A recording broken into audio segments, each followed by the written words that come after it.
ਸਾਡੇ ਨਾਲ ਮੀਡੀਆ ਰਾਹੀਂ ਜੁੜ ਰਹੇ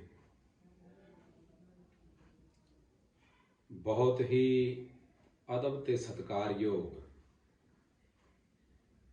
ਬਜ਼ੁਰਗੋ, ਮਾਤਾਓ, ਭੈਣੋ, ਬੱਚਿਓ ਤੇ ਨੌਜਵਾਨ ਸਾਥੀਓ, ਮੇਰੇ ਵੱਲੋਂ ਚਰਨਦਾਸ ਖੰਨਾ ਵੱਲੋਂ ਮੇਰੇ ਸਾਥੀ ਮੁਲਖਰਾਜ ਮਸ਼ਾਲ ਸੀਨੀਅਰ ਮੀਤ ਪ੍ਰਧਾਨ ਬਾਜੀਗਰ ਸੇਵਾ ਦਲ ਵੱਲੋਂ ਪਿਆਰ ਭਰੀ ਗੁਰੂ ਕੀ ਫਤਿਹ ਪ੍ਰਵਾਨ ਕਰੋ। ਪਹਿਲਾਂ ਸਾਰੇ ਬੋਲੋ, ਧੰਨ ਗੁਰੂ ਪੂਰਨ ਜੀ।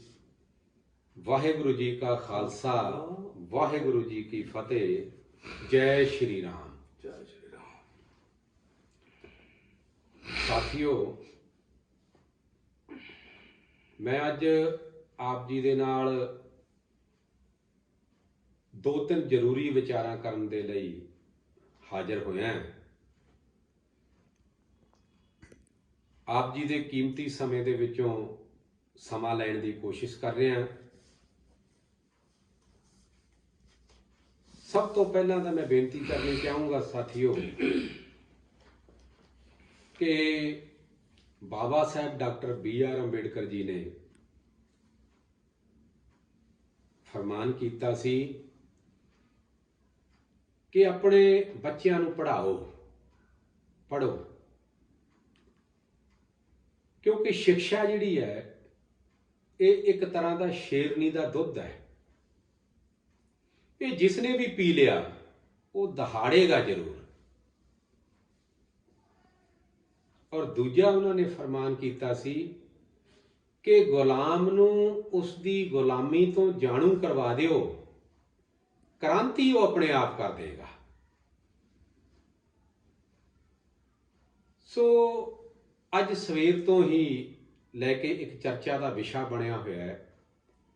ਮੇਰੇ ਕਿਸੇ ਬਹੁਤ ਹੀ ਸਤਿਕਾਰਯੋਗ ਸਾਥੀ ਨੇ RTI ਪਾਈ ਸੀ ਔਰ RTI ਦੇ ਵਿੱਚ ਉਸਨੇ ਪੰਜਾਬ ਦੇ ਵਿੱਚ ਬਾਜ਼ੀਗਰ ਜਾਤੀ ਦੀ ਕਿੰਨੀ ਗਿਣਤੀ ਹੈ ਉਸ ਦੀ ਰਿਪੋਰਟ, ਉਸ ਦਾ ਹਵਾਲਾ ਮੰਗਿਆ ਸੀ ਸਰਕਾਰ ਤੋਂ, ਕਿਉਂਕਿ ਇਸ ਵਾਰ 2011 ਦੇ ਵਿੱਚ ਜਿਹੜੀ ਸੈਂਸਸ ਹੋਈ ਉਹ ਕਾਸਟ ਬੇਸਡ ਸੀ, ਜਾਣੀ ਕਿ ਜਾਤੀ ਆਧਾਰਿਤ ਜਨਗਣਨਾ ਸੀ।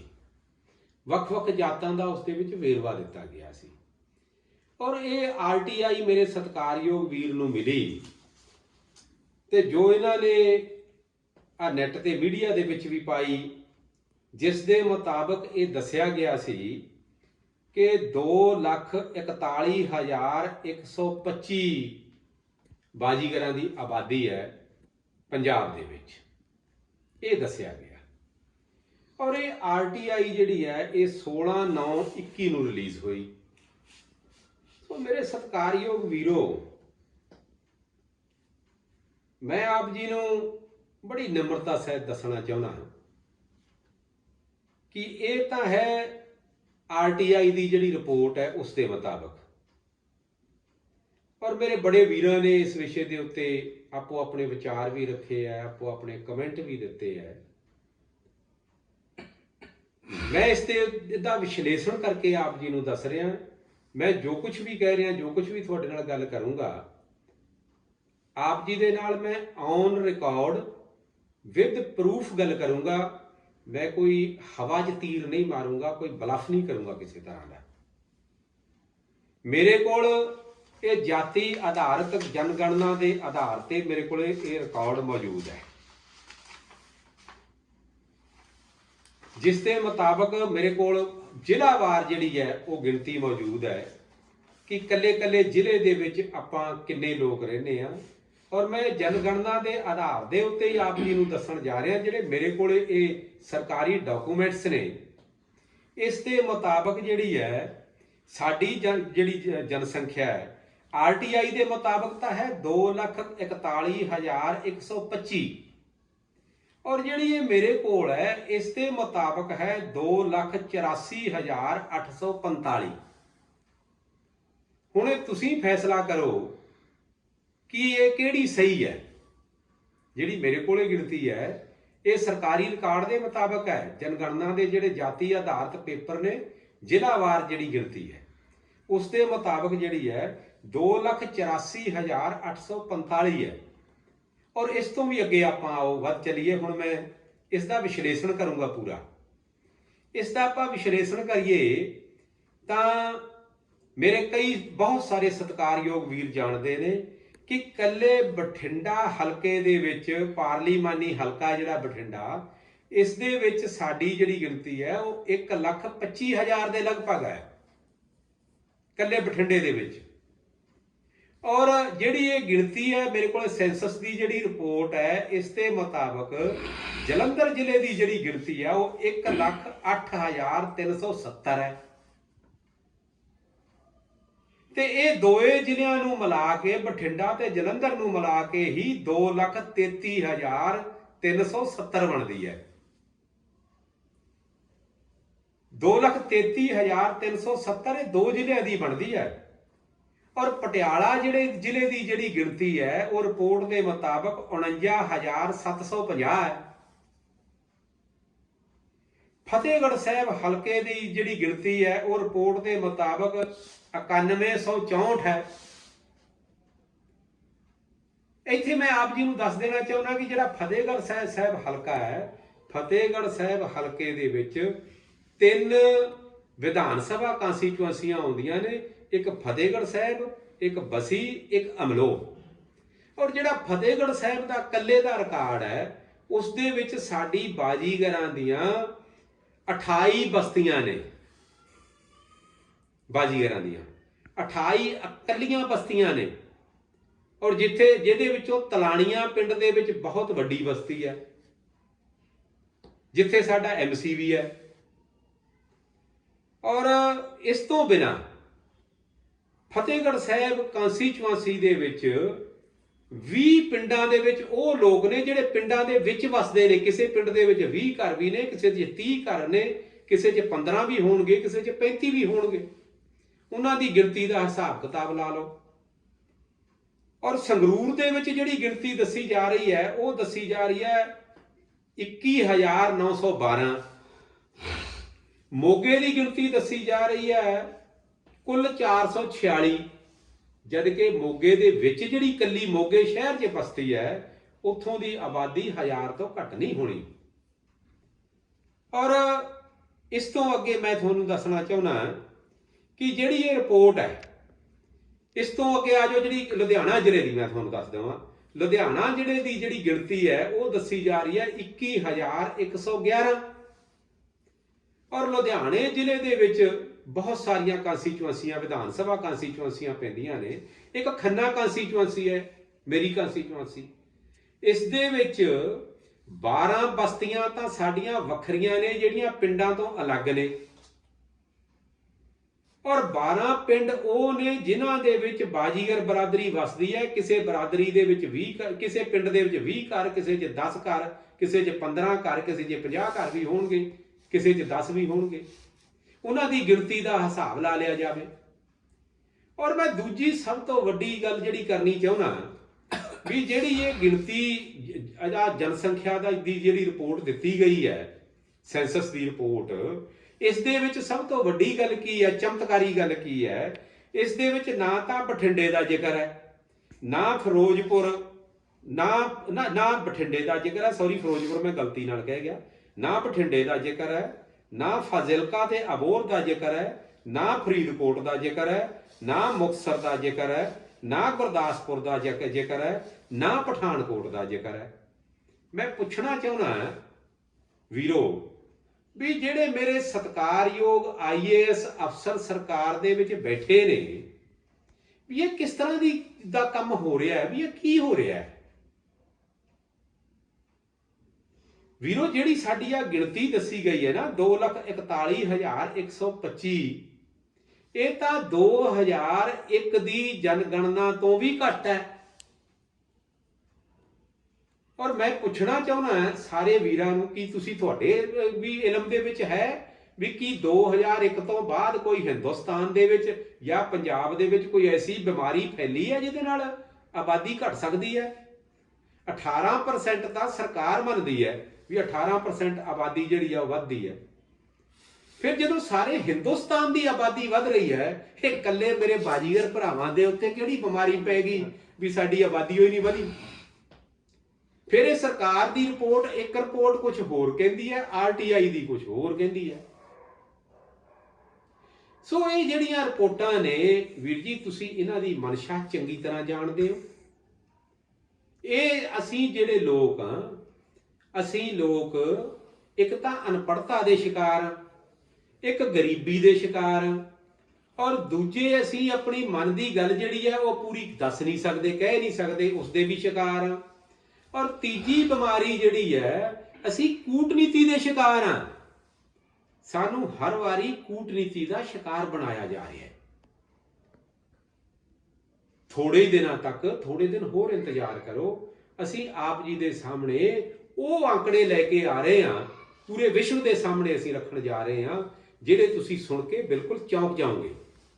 ਤੁਸੀਂ ਹੈਰਾਨ ਰਹਿ ਜਾਓਗੇ ਕਿ ਤੁਸੀਂ ਸੋਚਣ ਲਈ ਮਜਬੂਰ ਹੋ ਜਾਓਗੇ ਸਾਰੇ ਹੀ, ਕੱਲੀ ਬਾਜੀਗਰ ਜਾਤੀ ਦੇ ਨਾਲ ਸੰਬੰਧਿਤ ਲੋਕ ਨਹੀਂ, ਮੇਰੇ ਇਸ ਵਿਸ਼ਵ ਦੇ ਜਿੰਨੇ ਬੁੱਧੀਜੀਵੀ ਨੇ ਉਹ ਵੀ ਸੋਚਣ ਲਈ ਮਜਬੂਰ ਹੋ ਜਾਣਗੇ ਕਿ ਕਦੇ ਕੀ ਇਸ ਗਰੀਬ ਕਬੀਲਿਆਂ ਦੇ ਨਾਲ, ਗਰੀਬ ਜਾਤੀ ਦੇ ਲੋਕਾਂ ਦੇ ਨਾਲ ਇਸ ਤਰ੍ਹਾਂ ਵੀ ਹੋ ਸਕਦਾ ਹੈ ਇੱਕ ਸਿਵਿਲਾਈਜ਼ਡ ਸਮਾਜ ਦੇ ਵਿੱਚ?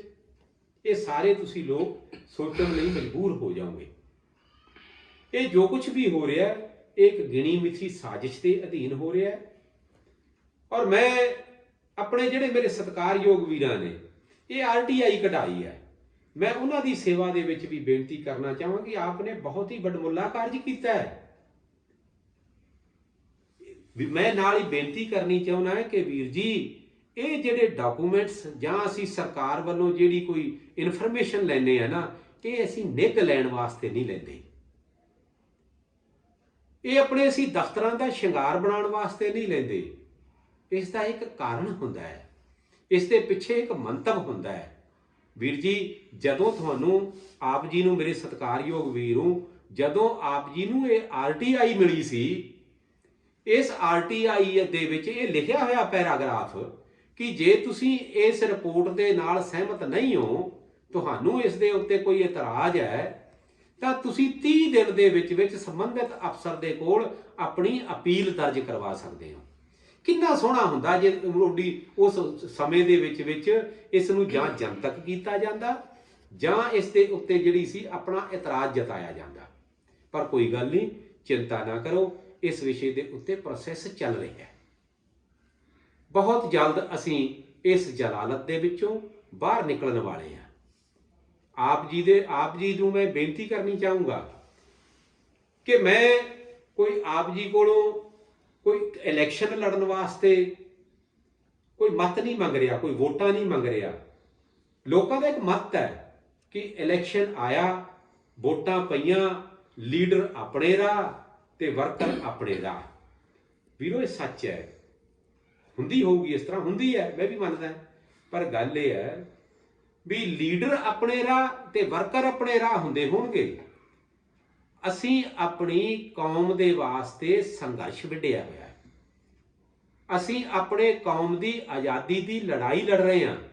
ਅਸੀਂ ਆਪਣੇ ਕੌਮ ਦੇ ਹੱਕਾਂ ਦੀ ਲੜਾਈ ਲੜ ਰਹੇ ਹਾਂ।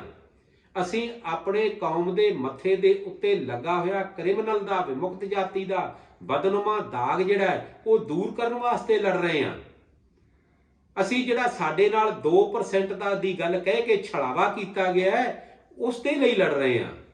ਤੁਸੀਂ ਆਪਣੇ ਆਲੇ ਦੁਆਲੇ ਨਿਗਾਹ ਮਾਰ ਕੇ ਦੇਖੋ, ਝਾਤੀ ਮਾਰ ਕੇ ਦੇਖੋ ਵੀ ਜਿਹੜਾ 2% ਦਾ ਛਲਾਵਾ ਕੀਤਾ ਗਿਆ ਹੈ, ਉਹਦੇ ਵਿੱਚੋਂ ਕਿੰਨੇ ਕੁ ਬੱਚੇ ਆਪਣੇ ਜਿਹੜੇ ਆ ਉਹ ਨੌਕਰੀਆਂ ਤੇ ਲੱਗ ਗਏ। ਆਲੇ ਦੁਆਲੇ ਤੁਸੀਂ ਝਾਤੀ ਮਾਰ ਕੇ ਦੇਖੋ, ਨਿਗਾਹ ਮਾਰ ਕੇ ਦੇਖੋ, ਕਿੰਨੀਆਂ ਕੁ 2% ਦੇ ਹਿਸਾਬ ਦੇ ਨਾਲ ਸੀਟਾਂ ਤੇ ਸਾਡੇ ਲਈ ਰਿਜ਼ਰਵ ਹੋ ਗਈਆਂ। ਇਹ ਸਾਰੀਆਂ ਹਵਾ 'ਚ ਗੱਲਾਂ ਨੇ। ਇਹਨਾਂ ਗੱਲਾਂ ਦੇ ਵਿੱਚ ਆਉਣ ਦੀ ਕੋਈ ਜ਼ਰੂਰਤ ਨਹੀਂ। ਇਹ ਕੂਟਨੀਤਿਕ ਚਾਲਾਂ ਨੇ, ਇਹਨਾਂ ਤੋਂ ਬਚ ਕੇ ਰਹਿਣ ਦੀ ਲੋੜ ਹੈ ਔਰ ਜਾਗਣ ਦੀ ਲੋੜ ਹੈ। ਜਾਗੋ। ਸਾਡੇ ਨਾਲ ਇਹ ਧੱਕਾ ਹੋ ਰਿਹਾ ਹੈ, ਸਾਡੇ ਨਾਲ ਇਹ ਇਨਜਸਟਿਸ ਹੈ, ਅਨਿਆਏ ਹੈ, ਬੇਇਨਸਾਫੀ ਹੈ ਸਾਡੇ ਨਾਲ। ਆਪਾਂ ਇਸ ਬੇਇਨਸਾਫੀ ਦੇ ਵਿਰੁੱਧ ਜਿਹੜਾ ਹੈ ਉਹ ਲੜਨਾ ਹੈ। इस बेइंसाफी ਦੀਆਂ ਜੰਜੀਰਾਂ ਆਪਾਂ ਨੇ ਆਪ ਆਪਣੇ ਹੱਥਾਂ 'ਚੋਂ ਕੱਟਣੀਆਂ ਨੇ। ਆਪਾਂ ਆਪ ਉੱਠਣਾ ਹੈ, ਉੱਠਣ ਦੇ ਲਈ ਮੌਕਾ ਲੈਣਾ ਹੈ, ਕਿਸੇ ਤੋਂ ਦਾਨ ਨਹੀਂ ਲੈਣਾ, ਕਿਸੇ ਤੋਂ ਭੀਖ ਨਹੀਂ ਲੈਣੀ। ਅਸੀਂ ਇਸ ਹਿੰਦੁਸਤਾਨ ਦੇ ਆਜ਼ਾਦ ਹਿੰਦੁਸਤਾਨ ਦੇ ਨਾਗਰਿਕ ਹਾਂ। ਅਸੀਂ ਅਮਨ ਪਸੰਦ ਸ਼ਹਿਰੀ ਹਾਂ। ਸਾਡਾ ਕੋਈ ਕ੍ਰਿਮੀਨਲ ਬੈਕਗਰਾਉਂਡ ਨਹੀਂ ਹੈ। ਆਉਣ ਵਾਲੇ ਸਮੇਂ ਦੇ ਵਿੱਚ ਸਹੀ ਸਮਾਂ ਆਉਣ ਦੇ ਉੱਤੇ ਇਸ ਦੇ ਉੱਤੇ ਅਸੀਂ ਪੂਰੇ ਵਿਸਥਾਰ ਦੇ ਨਾਲ ਆਪ ਜੀ ਦੇ ਨਾਲ ਵਿਚਾਰ ਸਾਂਝੇ ਕਰਾਂਗੇ। ਆਪ ਜੀ ਨੂੰ ਹਰ ਤੱਥ ਤੋਂ ਜਾਣੂ ਕਰਵਾਵਾਂਗੇ। ਇਹ ਤਾਂ ਗਰੀਬ ਨੂੰ ਦਬਾਉਣ ਵਾਲੀ ਗੱਲ ਹੈ। ਮੇਰੇ ਕੋਲੇ ਵੀਰੋ ਜੇ ਤੁਸੀਂ ਕਹੋ ਤਾਂ ਮੈਂ ਬੇਨਤੀ ਕਰਦਾ ਵੀ ਕਿਤੇ ਕੋਈ ਨਵੀਂ ਗੱਲ ਨਾ ਛਿੜ ਜਾਵੇ। ਮੇਰੇ ਕੋਲੇ ਰਿਪੋਰਟ ਹੈ, report of criminal tribes act inquiry committee 1949-50 headed by a Iyengar member parliament, page 132 136 government of India. ये हिंदुस्तान की सरकार का कागज है। और जिहड़ी ये कमेटी बनी सी 49-50 दे विच, ये अयंगर दी अध्यक्षता दे विच, दी प्रधानगी दे विच उसने जिहड़ी रिपोर्ट दित्ती सीगी उस दे विच साडा बाजीगरां दा नाम नहीं सी। क्रिमिनल कास्टां दे विच जिन्हां 2 कास्टां दा नाम सी इस दे विच, जे किते समा मिले तुहानूं पेपर मिल जाण तां पढ़ के देखियो, 11 नंबर कॉलम पढ़ के देखियो। वो मैं कुछ कहण तो मैं शब्द जिहड़ा है वो मैं झिझक रिहा है भी ਉਹਦੇ ਵਿੱਚ ਲਿਖਿਆ ਸੀ कि जिन्हां होर मैं कुछ नहीं कहंदा, इन्नी कुछ गल मैं जरूर दस दिना, इत्थे कह दिना कि जिन्हां दा तों होवे डर लगदा कह के भैण जी कोलों दी लंघ जावे, ਇਹ गाउण वाले ने गाया सी। सो ਇਹਦੇ ਵਿੱਚ ਜਿਹੜਾ ਇਹ ਕਾਲਮ 11 ਹੈ, ਕਾਲਮ 11 ਦੇ ਵਿੱਚ ਜਿਹੜੀ ਜਾਤ ਦਾ ਨਾਂ ਲਿਆ ਹੋਇਆ ਹੈ ਨਾ, ਇਹਦੇ ਵਿੱਚ ਜਿਹੜੀ ਰਿਪੋਰਟ ਹੈ ਲਿਖਿਆ ਹੋਇਆ ਹੈ ਉਸ ਦਾ ਨਾਂ ਲੈਣ ਤੋਂ ਵੀ ਇਹ ਲੋਕ ਡਰਦੇ ਨੇ। ਉਹਨਾਂ ਦਾ ਤਾਂ ਕਦੇ ਨਾਂ ਨਹੀਂ ਲਿਆ ਗਿਆ। ਔਰ ਜਿਹੜੇ ਲੋਕ ਅਸੀਂ ਇਸ ਦੇ ਵਿੱਚ ਡਿਜ਼ਰਵ ਹੀ ਨਹੀਂ ਕਰਦੇ, ਇਸ ਦੇ ਵਿੱਚ ਕਦੇ ਆਏ ਹੀ ਨਹੀਂ ਸੀ, ਉਸ ਨੂੰ ਵੀ ਮੁਕਤ ਜਾਤੀ ਦਾ ਸਰਟੀਫਿਕੇਟ ਦਿੱਤਾ ਜਾ ਰਿਹਾ ਹੈ। ਦੇਖੋ ਇਹ ਇੱਕ ਸੈਪਰੇਟ ਵਿਸ਼ਾ ਹੈ, बहुत विस्तारित विषय है। इस विषय के उत्ते अज मैं ज़्यादा गल नहीं करना चाहता, फिर समा मिलेगा इस विषय के उत्ते पूरे विस्तार सहित आप जी दे नाल पूरे सबूतां दे नाल जिहड़ी है पूरी गल कीती जाएगी और आप जी नूं सारा कुछ पूरा डिटेल नाल दस्सिया जाएगा। सो मैं बेनती करना चाहना कि ये जिहड़ी सेंसस की रिपोर्ट है ये अज नहीं आ गई, ये 2011 की रिपोर्ट है। मैं पूछना चाहना है कि पंजाब दे विच साडे बहुत सारे लीडर साहिबान ने जिन्हां ने सरकारां दा सुख भी भोगिया है, जिहड़े सरकार दे विच नुमाइंदे भी रहे हैं, कैबिनेट मंत्री भी रहे हैं। मैं पूछना चाहुंदा कि की कदे उन्हां दी निगाह जिहड़ी है ये इस सेंसस रिपोर्ट वाले पासे नहीं गई? कि कदे उन्हां ने जरूरी नहीं समझिया भी असीं RTI पाइए ते अपनी सेंसस दी रिपोर्ट लईए, असीं भी देखीए कि असीं किन्ने क लोक आ, कि साडे प्रति जो लिखिया जा रहा वो सही लिखिया जा रहा, कि साडे लोकां दे नाल धक्का तां नहीं होण जा रहा, कि साडे नाल इंसाफ हो रहा है, कि उन्हां दी कोई जिम्मेवारी नहीं सी बनदी। तुसीं पुछो इन्हां लोकां नूं, पुछना बनदा है कि जदों ये सारा कुछ हो रहा सी, सानूं विमुक्त जाति का खिताब दिता गया, साडी गिणती जिहड़ी है इन्नी घटा के दसी जा रही है। वीरो असीं एक कांस्टीचुएंसी दे विच बाजीगर ते साडे नाल जिहड़े होर लगदे छोटे छोटे कबीले ने, असीं 8 ਤੋਂ 9% तक लोग रहने आ। और असीं हर कांस्टीचुएंसी दे विच, वीरो मेरी गल ध्यान नाल सुणो, मैं तुहानूं जगाना चाहुंदा कि जिन्ने लोग असीं 8 ਤੋਂ 9% लोग आ, असीं हर कैंडीडेट नूं, हर MLA नूं जिताउण दी, हर मैंबर पार्लीमेंट नूं जिताउण दी ते हराउण दी ताकत रखदे आ। असीं हर MLA, जिथे हर MLA ते हर मैंबर पार्लीमेंट नूं जिताउण दी ते हराउण दी ताकत रखदे आ, उत्थे असीं पंजाब दा मुख मंत्री बनाउण दी भी ताकत रखदे आ, क्योंकि साडे जिताए होए MLAs दे नाल ही मुख मंत्री बनदा है। सरकारां चलदियां ने, ये सरकारां साडी ताकत नाल साडे सिर ते चलदियां ने। कोई उपरों चलाउण वास्ते कोई फरिश्ता नहीं आउंदा, कोई फरिश्ता नहीं आके MLA बनाउंदा, साडीआं वोटां नाल बनदे ने। नाले साडीआं वोटां लै लीआं, नाले साडी गिणती घटा के दस दित्ती, नाले सानू अपने चोर चक्कियां दे विच पाता, होर किन्ना कुछ करना बाकी रहिंदा है जी। ਸੋ ਮੈਂ ਆਪ ਸਭ ਨੂੰ ਕਹਿਣਾ ਕਿ ਤੁਸੀਂ ਜਾਗੋ, ਇਹ ਆਵਾਜ਼ ਸਾਡੀ ਜਿਹੜੀ ਹੈ ਇਹ ਜਨ ਜਨ ਤੱਕ ਪਹੁੰਚਾਓ, ਔਰ ਸਾਰੇ ਲੋਕਾਂ ਦਾ ਹੱਕ ਬਣਦਾ ਹੈ ਕਿ ਆਪਾਂ ਜਾਗ ਕੇ ਆਪਣੀ ਇਹ ਲੜਾਈ ਖੁਦ ਲੜੀਏ। ਅੱਜ ਦੇਸ਼ ਬਹੁਤ ਯੋਗ ਹੱਥਾਂ ਦੇ ਵਿੱਚ ਹੈ। ਸਾਡੇ ਦੇਸ਼ ਦੇ ਪ੍ਰਧਾਨ ਮੰਤਰੀ ਮਾਣਯੋਗ ਨਰਿੰਦਰ ਮੋਦੀ ਜੀ, ਨਿਤਿਨ ਗਡਕਰੀ ਜੀ, ਉਹਨਾਂ ਦੇ ਸਾਥੀ ਮੰਤਰੀ ਸਾਹਿਬਾਨ, ਪੂਰੀ ਭਾਰਤੀ ਜਨਤਾ ਪਾਰਟੀ ਇਹ ਦੇਸ਼ ਦੀ ਵਿਕਾਸ ਦੇ ਲਈ ਕੰਮ ਕਰ ਰਹੀ ਹੈ। ਦੇਸ਼ ਦੇ ਉਹਨਾਂ ਮਸਲਿਆਂ ਨੂੰ ਜਿਹੜੇ ਗੰਭੀਰ ਮਸਲੇ ਬਣਾ ਕੇ ਰੱਖੇ ਹੋਏ ਸੀ ਉਹਨਾਂ ਦੇ ਉਹਦਾ ਹੱਲ ਕਰ ਰਹੀ ਹੈ। ਸਾਡੇ ਮਸਲਿਆਂ ਦੇ ਵੀ ਹੱਲ ਹੋਣ ਦਾ ਸਮਾਂ ਹੈ, ਸਮਾਂ ਆ ਗਿਆ ਹੈ। ਸਾਡੇ ਮਸਲੇ ਵੀ ਇਹ ਜ਼ਰੂਰ ਹੱਲ ਹੋਣਗੇ। ਸਾਨੂੰ ਵੀ ਸਮਾਜ ਦੇ ਵਿੱਚ ਸਿਰ ਉਠਾ ਕੇ ਜਿਉਣ ਦਾ ਹੱਕ ਮਿਲੇਗਾ, ਸਾਨੂੰ ਵੀ ਵਿਕਾਸ ਕਰਨ ਦਾ ਹੱਕ ਮਿਲੇਗਾ। ਅਜੇ ਤੱਕ ਜਿਹੜਾ ਹੈ ਇਹ ਸਾਨੂੰ ਅਸੀਂ ਵਿਕਾਸ ਵਾਲੇ ਪਾਸੇ ਨੂੰ ਨਹੀਂ ਤੁਰ ਸਕੇ। ਸਾਨੂੰ ਵਿਕਾਸ ਵਾਲੀ ਗੱਲ ਕੋਈ ਐਸੀ ਸਾਡੇ ਨਾਲ ਹੋਈ ਨਹੀਂ। ਜੋ ਕੁਝ ਵੀ ਹੋਇਆ ਇਹ ਮੰਦਭਾਗਾ ਹੋਇਆ ਹੁਣ ਤੱਕ। ਸਾਨੂੰ ਅਨਪੜ੍ਹਤਾ ਔਰ ਆਪਣਿਆਂ ਨੇ, ਬਗਾਨਿਆਂ ਨੇ, ਕੂਟਨੀਤਿਕਾਂ ਨੇ ਸਾਨੂੰ ਜਿਹੜਾ ਇਹ ਜ਼ਲਾਲਤ ਦਿਖਾਈ ਹੈ, ਸਾਨੂੰ ਇੱਕ ਤਰ੍ਹਾਂ ਦਬਾ ਕੇ ਰੱਖਿਆ, ਸਾਨੂੰ ਮਾਰਿਆ ਹੈ। ਅੱਜ ਮੇਰੀ ਕੌਮ ਜਿਹੜੀ ਹੈ ਮੈਂ ਮਹਿਸੂਸ ਕਰਦਾ ਕਿ ਜਾਗ ਚੁੱਕੀ ਹੈ। ਬਹੁਤ ਸਾਰੇ ਵੀਰ ਜਿਹੜੇ ਆ ਉਹ ਪੜ੍ਹ ਲਿਖ ਵੀ ਗਏ ਹੈ, ਗੱਲ ਨੂੰ ਚੰਗੀ ਤਰ੍ਹਾਂ ਸਮਝਦੇ ਹੈ ਔਰ ਐਨਰਜਿਕ ਵੀ ਨੇ। ਪੂਰੇ ਨੌਜਵਾਨਾਂ ਨੂੰ ਮੈਂ ਬੇਨਤੀ ਕਰਨਾ ਚਾਹੁੰਦਾ ਕਿ ਆਪ ਇਹਨਾਂ ਮੁੱਦਿਆਂ ਨੂੰ ਸਮਝੋ ਔਰ ਇਕੱਠੇ ਹੋਵੋ। ਇਕੱਠੇ ਹੋ ਕੇ ਇਹਨਾਂ ਦਾ ਲਈ ਆਪਣਾ ਸੰਘਰਸ਼ ਜਿਹੜਾ ਹੈ ਉਹ ਆਪ ਲੜੋ। ਇਹ ਆਪ ਸਾਰਿਆਂ ਦੀ ਸਾਂਝੀ ਲੜਾਈ ਹੈ, ਆਪਾਂ ਸਾਰਿਆਂ ਨੇ ਲੜਨਾ ਹੈ। ਔਰ ਮੈਂ ਨਾਲ ਹੀ ਇਹ ਬੇਨਤੀ ਕਰਾਂ ਕਿ ਅੱਜ ਮੈਂ ਜਿਹੜੀ ਇਹ ਰਿਪੋਰਟ ਦਿੱਤੀ ਹੈ ਇਹ ਇਕੱਲੀ ਮੈਂ ਬਾਜ਼ੀਗਰ ਜਾਤੀ ਦੀ ਦਿੱਤੀ ਹੈ। ਜਿਹੜੀ ਸਾਡੀ ਇਹ ਲੜਾਈ ਹੈ ਇਕੱਲੀ ਬਾਜ਼ੀਗਰਾਂ ਦੇ ਲਈ ਨਹੀਂ ਹੈ। ਇਹ ਸਾਡੀ ਜਿਹੜੀ ਲੜਾਈ ਹੈ ਇਹ ਉਹਨਾਂ ਕਬੀਲਿਆਂ ਦੇ ਲਈ ਵੀ ਹੈ ਜਿਨ੍ਹਾਂ ਨੂੰ ਕ੍ਰਿਮੀਨਲ ਕਹਿ ਦਿੱਤਾ ਗਿਆ, ਜਿਨ੍ਹਾਂ ਨੂੰ ਵਿਮੁਕਤ ਜਾਤੀਆਂ ਦੇ ਵਿੱਚ ਪਾ ਦਿੱਤਾ ਗਿਆ, ਜਿਨ੍ਹਾਂ ਨੂੰ ਵਿਕਾਸ ਦੀਆਂ ਲੀਹਾਂ ਤੋਂ ਦੂਰ ਲਿਜਾਇਆ ਗਿਆ। ਉਹਨਾਂ ਸਾਰਿਆਂ ਦੇ ਲਈ ਹੈ ਔਰ ਉਹ ਸਾਡੇ ਭਰਾ ਨੇ। ਅਸੀਂ ਉਹਨਾਂ ਦੇ ਨਾਲ, ਉਹਨਾਂ ਦੀ ਵੀ ਲੜਾਈ ਅਸੀਂ ਲੜ ਰਹੇ ਹਾਂ। ਸੋ ਸਾਰਿਆਂ ਦੀ ਇਹ ਲੜਾਈ ਹੈ। ਆਪਾਂ ਸਾਰੇ ਰਲ ਕੇ ਇਸ ਲੜਾਈ ਨੂੰ ਲੜੀਏ, ਲੜ ਕੇ ਜਿੱਤੀਏ ਔਰ ਜਮਹੂਰੀ ਤਰੀਕੇ ਦੇ ਨਾਲ, ਡੈਮੋਕ੍ਰੈਟਿਕ ਤਰੀਕੇ ਦੇ ਨਾਲ, ਆਪਾਂ ਨੇ ਸ਼ਾਂਤੀਪੂਰਵਕ ਤਰੀਕੇ ਦੇ ਨਾਲ ਇਹ ਸਾਰਾ ਆਪਣਾ ਹੱਕ ਜਿਹੜਾ ਇਹ ਲੈਣਾ ਹੈ। ਹੱਕ ਸਾਨੂੰ ਮਿਲਣ ਦਾ ਸਮਾਂ ਆ ਗਿਆ ਹੈ ਔਰ ਬਹੁਤ ਜਲਦ ਇਹ ਆਪਾਂ ਨੂੰ ਮਿਲੇਗਾ ਵੀ। ਔਰ ਮੈਂ ਆਪ ਜੀ ਨੂੰ ਬੇਨਤੀ ਕਰਨਾ ਚਾਹੁੰਦਾ ਕਿ ਇਹ ਜਿੰਨੇ ਵੀ ਆંકੜੇ ਨੇ ਇਹਨਾਂ ਆંકੜਿਆਂ ਦਾ ਧਿਆਨ ਕਰੋ। ਔਰ ਅੱਗੇ ਨੂੰ ਮੈਂ ਬੇਨਤੀ ਕਰਦਾ ਕਿ ਆਪ ਸਾਰੇ ਲੋਕ ਜਾਗੋ, ਲਾਮਬੱਧ ਹੋਵੋ। ਅੱਗੇ ਨੂੰ ਫਿਰ ਸੈਂਸਸ ਆਉਣ ਵਾਲਾ ਹੈ, ਜਨਗਣਨਾ ਹੋਣ ਵਾਲੀ ਹੈ। ਆਪਾਂ ਆਪਣੀ ਜਨਗਣਨਾ ਆਪਣੇ ਵਲੰਟੀਅਰਸ ਦੀ ਇਹਨਾਂ ਸਰਕਾਰੀ ਮੁਲਾਜ਼ਮਾਂ ਦੇ ਨਾਲ ਡਿਊਟੀ ਲਾ ਕੇ ਕਰਵਾਵਾਂਗੇ। ਸਾਡੇ ਤੇ ਮਾਰ ਕੀ ਪੈ ਗਈ ਅਨਪੜ੍ਹਤਾ ਦੀ। ਅੱਜ ਵੀਰੋ ਜੇ ਕੋਈ ਬਿਮਾਰ ਹੋ ਜਾਂਦਾ ਹੈ ਨਾ ਤਾਂ ਉਸ ਨੂੰ ਡਾਕਟਰ ਵੀ ਗੋਲੀਆਂ 3 ਵਾਰੀ ਘੱਟੋ ਘੱਟ ਸਮਝਾਉਂਦਾ ਹੈ ਤਾਂ ਜਾ ਕੇ ਸਮਝ ਆਉਂਦੀ ਹੈ ਵੀ ਕਿਵੇਂ ਲੈਣੀਆਂ ਨੇ। ਇਹ ਤਾਂ ਇੱਕ ਬਹੁਤ ਵੱਡਾ ਵਿਸ਼ਾ ਸੀ ਜਿਸ ਤੋਂ ਸਾਨੂੰ ਜਾਣੂ ਨਹੀਂ ਕਰਵਾਇਆ ਗਿਆ। ਪਤਾ ਨਹੀਂ ਕਿਸ ਆਧਾਰ ਦੇ ਉੱਤੇ ਹੋਈ ਹੈ। ਇਹ ਅਧੂਰੀ ਜਨਗਣਨਾ ਹੈ, ਇਹ ਪੂਰੀ ਰਿਪੋਰਟ ਨਹੀਂ ਹੈ ਔਰ ਇਹ ਰਿਪੋਰਟ ਜਿਹੜੀ ਹੈ ਇਸ ਨੂੰ ਅਸੀਂ ਸਿਰੇ ਤੋਂ ਖਾਰਜ ਕਰਦੇ ਹਾਂ। ਇਸ ਦੇ ਵਾਸਤੇ ਅਸੀਂ ਸਰਕਾਰੀ ਤੌਰ ਦੇ ਉੱਤੇ ਜਿਹੜੀ ਹੈ ਉਹ ਵੀ ਚਾਰਾਜੋਈ ਕਰ ਰਹੇ ਹਾਂ। ਆਪਣੀ ਪ੍ਰੋਸੈਸ ਅਸੀਂ ਵਿੱਢਿਆ ਹੋਇਆ ਹੈ। ਆਪਾਂ ਨੂੰ ਬਹੁਤ ਜਲਦ ਨਿਆਂ ਮਿਲੇਗਾ ਇਸ ਦੇ ਉੱਤੇ।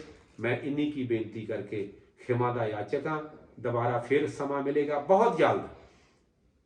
ਅਸੀਂ ਆਪ ਜੀ ਦੇ ਅੱਗੇ ਫਿਰ ਦੁਬਾਰਾ ਹਾਜ਼ਰ ਹੋਵਾਂਗੇ ਔਰ ਜਿੰਨੀ ਵੀ ਇਹ ਸਮੱਸਿਆ ਹੈ ਇਹ ਆਪ ਜੀ ਦੇ ਸਾਹਮਣੇ ਅਸੀਂ ਪੂਰੇ ਸਬੂਤਾਂ ਦੇ ਨਾਲ, ਪੂਰੇ ਤਰੀਕੇ ਦੇ ਨਾਲ, ਪੂਰੇ ਸਲੀਕੇ ਦੇ ਨਾਲ ਆਪ ਜੀ ਦੀ ਸੇਵਾ ਦੇ ਵਿੱਚ ਰੱਖਾਂਗੇ। ਸੋ ਵੀਰੋ ਦੁਬਾਰਾ ਫਿਰ ਅਖੀਰ 'ਚ ਮੇਰੀ ਬੇਨਤੀ ਹੈ ਕਿ ਜਾਗੋ, ਜਾਗਣ ਦਾ ਸਮਾਂ ਆ ਗਿਆ ਹੈ। ਜਾਗੋ ਔਰ ਇਸ ਕੂਟਨੀਤਿਕ ਚਾਲਾਂ ਤੋਂ ਬਾਹਰ ਆਓ। ਮੈਂ ਕਿਸੇ ਨੂੰ ਮਾੜਾ ਨਹੀਂ ਕਹਿਣਾ ਚਾਹੁੰਦਾ। ਆਪ ਬਣੇ ਜਿਹੜੇ ਇਹ ਸਾਡੇ ਲੀਡਰ ਨੇ ਜਿਨ੍ਹਾਂ ਨੇ ਸਰਕਾਰਾਂ ਦਾ ਸੁੱਖ ਭੋਗਿਆ, ਇਹਨਾਂ ਦੀ ਮੌਜ ਸੀ, ਇਹਨਾਂ ਨੇ ਕੀ ਕੀਤਾ, ਜੋ ਇਹਨਾਂ ਦੇ ਭਾਗ 'ਚ ਸੀ ਇਹਨਾਂ ਨੇ ਕੀਤਾ। ਜੋ ਮੇਰੀ ਕੌਮ ਦੇ ਹਿੱਸੇ 'ਚ ਆਉਂਦਾ ਹੈ ਉਹ ਮੇਰੀ ਕੌਮ ਨੇ ਕਰਨਾ ਹੈ। ਮੈਨੂੰ ਪੂਰਾ ਯਕੀਨ ਹੈ ਜਦੋਂ ਆਪਾਂ ਪਿਛਲੇ ਸਮਿਆਂ ਦੇ ਵਿੱਚ ਲੜੇ ਹਾਂ ਇਸ ਸਮੇਂ ਵੀ ਲੜਾਂਗੇ। ਸਾਡੀ ਗਿਣਤੀ ਜਿਹੜੀ ਹੈ ਉਹ ਬਹੁਤ ਜ਼ਿਆਦਾ ਹੈ, ਇਹ ਤਾਂ ਬਹੁਤ ਘੱਟ ਦਿਖਾਈ ਹੋਈ ਹੈ। ਜਿਵੇਂ ਮੈਂ ਆਪ ਜੀ ਨੂੰ ਪਹਿਲਾਂ ਦੱਸ ਚੁੱਕਿਆ, ਮੈਂ ਦੁਬਾਰਾ ਰਿਪੀਟ ਕਰਕੇ ਸਮਾਂ ਨਹੀਂ ਆਪ ਜੀ ਦਾ ਲੈਣਾ ਚਾਹੁੰਦਾ, ਨਾ ਖਰਾਬ ਕਰਨਾ ਚਾਹੁੰਦਾ। ਸੋ ਇੰਨੀਆਂ ਕੀ ਬੇਨਤੀਆਂ ਕਰਕੇ ਦਾਸ ਖਿਮਾ ਦਾ ਯਾਚਕ ਹਾਂ। ਤੋ ਸੋ ਕਰੋ ਗੁਰੂ ਕੀ ਫਤਿਹ ਪ੍ਰਵਾਨ। ਧੰਨ ਗੁਰੂ ਪੂਰਨ ਜੀ। ਵਾਹਿਗੁਰੂ ਜੀ ਕਾ ਖਾਲਸਾ, ਵਾਹਿਗੁਰੂ ਜੀ ਕੀ ਫਤਿਹ। ਜੈ ਸ਼੍ਰੀ ਰਾਮ।